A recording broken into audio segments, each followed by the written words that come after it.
Hello guys, welcome back on my YouTube channel, Hannah Duck. Today we are going to read chapter 12 of the Trumpet of the Swan. I haven't done a chapter for a while because I've been so busy lately, and yeah, I was doing a lot of stuff. So let's start. Let's start. Chapter 12, A Rescue. Lewis liked to sleep on the lake. At night, after blowing taps, he would waddle down to the sandy beach by the dock. There, he removed his slate, his chalk pencil, and his trumpet and hid them under a bush. Then he shoved off into the water. As soon as he was afloat, he would tuck his head under a wing. For a while, he would doze and think about home and his parents. Then he would think about Serena, how beautiful she was and how much he loved her. Pretty soon, he would be fast asleep. When daylight came, he would swim ashore and eat a light breakfast of water plants. Then he'd put on his things, climb onto the flat rock, and blow a reveal.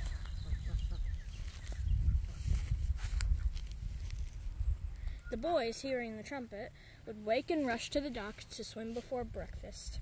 After supper at night, the campers would often play volleyball. Lewis loved the game. He couldn't hop around as fast as the boys, but he could reach far out with his long neck and poke the ball into the air and over the net. It was very hard to get a ball past Lewis. He could return almost any shot. When the boys chose sides at the start of the game, Lewis was always the first to be chosen. The boys loved camp life in Ontario. They learned how to handle a canoe. They learned to swim. Sam Beaver took them on nature walks and taught them to sit quietly on a log and observe wild creatures and birds. He showed them how to walk in the woods without making a lot of noise. Sam showed them where the kingfisher had his nest, in a hole in the bank by a stream. He showed them the partridge and her chicks. When the boys heard a soft coo, coo, coo, coo, Sam told them they were listening to the saw-whet owl, smallest of the owls, no bigger than a man's hand.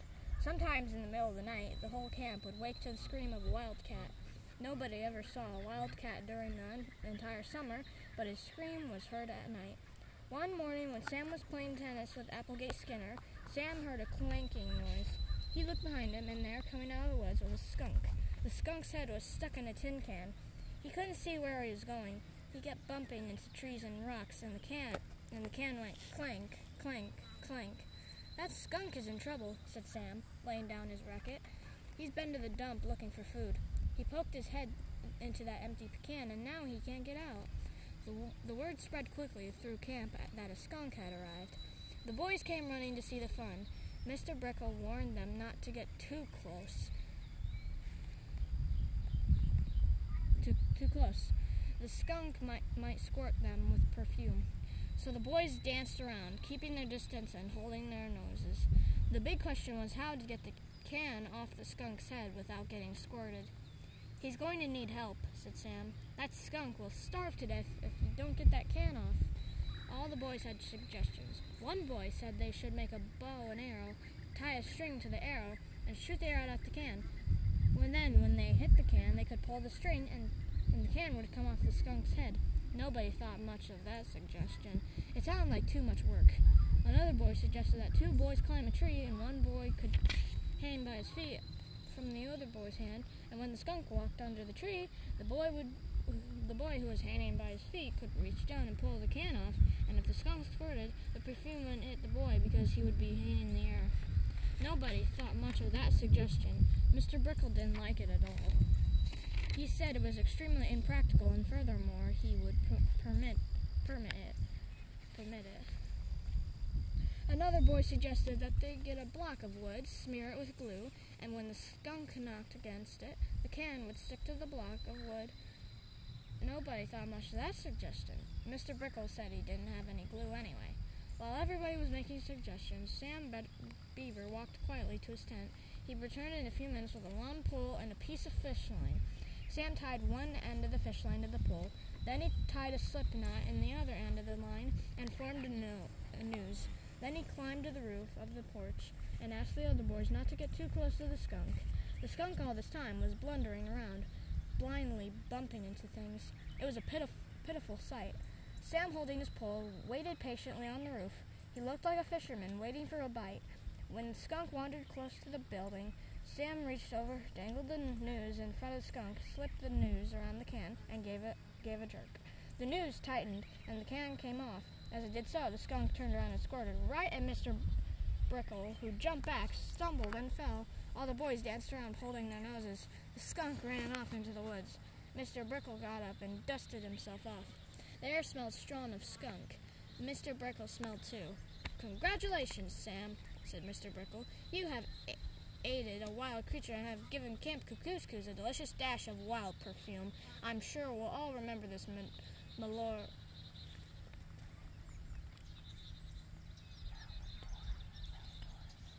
malodorous event for a long time to come. I don't see how we can very well forget it." "Coho!" cried Lewis, lifting his trumpet. The lake echoed with the sound. The air was heavy with the rich, musky smell of skunk. The boys danced and danced, holding their noses. Some of them held their stomachs and pretended to throw up. Then Mr. Brickle announced it was time for the morning swim. "A swim will clear the air," he said, as he walked away toward his cottage to change his clothes. After lunch, each day the campers went to their tents for a rest period. Some of them read books. Some wrote letters home, telling their parents how bad the food was. Some just lay on their cots and talked. One afternoon, during rest periods, the boys in Applegate's tent began teasing him about his name. "Applegate Skinner," said one boy. "Where did you get such a crazy name, Applegate?" "My parents gave it to me," replied Applegate.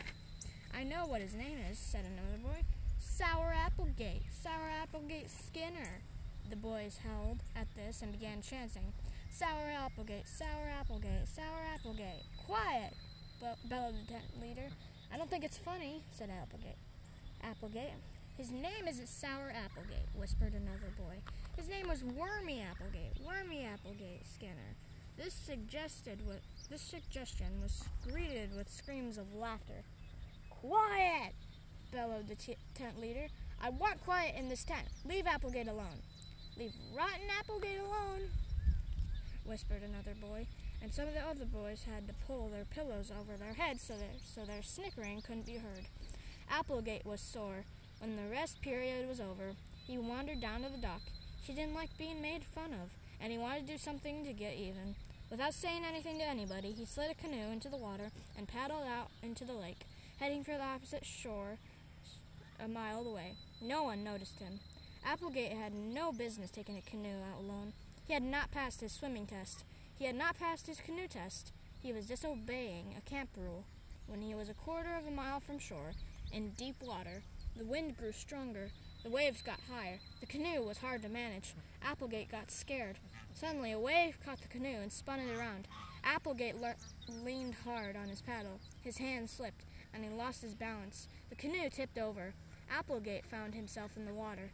His clothes felt terribly soggy and heavy, his shoes dragging him down, and he could barely keep his head above the water. Instead of hanging on to the canoe, he started swimming toward shore, which was a crazy thing to do. One wave hit him square in the face, and he got a mouthful of water. "Help!" he screamed. "Help me! I'm drowning!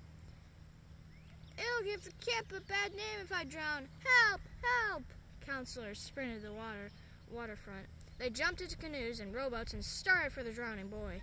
One counselor kicked his moccasins off, dove in, and began swimming toward Applegate. Mr. Brickle raced to the dock, climbing into the diving tower, and directed the rescue operation, shouting through a megaphone. Hang on to the canoe, Applegate," he shouted. "Don't leave the canoe." But Applegate had already left the canoe. He was all alone, thrashing about and wasting his strength. He felt sure he would soon go to the bottom and drown. He felt weak and scared. Water had got into his lungs. He couldn't last much longer. The first boat to get away from the dock was rowed by Sam Beaver, and Sam was pulling hard at the oars, straining every muscle. But things didn't look good for Applegate. The boats were still a long way from the boy when the first cry of help was heard in camp. Lewis was coming around the corner of the main lodge. He spied Applegate immediately and responded to the call. "I can't fly out there," thought Lewis, "because my flight feathers have been falling out lately, but I can certainly make better time than those boats."